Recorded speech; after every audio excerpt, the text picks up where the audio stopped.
আসসালামু আলাইকুম সম্মানিত খামারি। আজকের ভিডিওতে আলোচনা করব আপনি আপনার গরুকে হাট থেকে নিয়ে আসার পর আপনার ফার্মে প্রথম 12 ঘন্টা কিভাবে যত্ন নেবেন।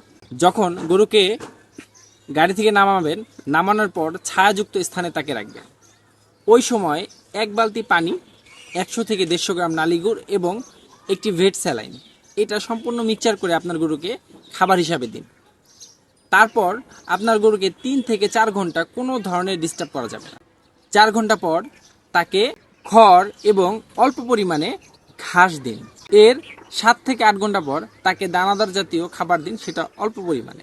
কোনো কারণে যদি মনে হয় আপনার গরুর অ্যাসিডোসিস হয়েছে, পেট ফেপে গিয়েছে, এরকম যদি কোনো সমস্যা যদি মনে হয়, সেক্ষেত্রে আপনি প্রথম 24 ঘন্টায় কোনো ধরনের দানাদার দেবেন না, খড় স্যালাইন এর মধ্যেই রাখবেন। তাছাড়াও আপনারা অবশ্যই এই বিষয়গুলো অবগত আছেন, যখন আপনার গরুকে ফার্মে নিয়ে আসবেন তখন তাকে 10 থেকে 12 দিনের একটা কোয়ারেন্টাইন দিবেন। পুরাতন গরু থেকে আলাদা রাখবেন, তার সমস্ত শরীর জীবাণুনাশক দিয়ে পরিষ্কার করে ফেলবেন। এইসব বিষয়ে আপনারা অবগত আছেন, তো এইসব বিষয়ে আমি কথা বললাম না। যে যে বিষয়গুলো আপনাদের জানা খুব গুরুত্বপূর্ণ, সেই বিষয় নিয়ে আমরা আলোচনা করলাম।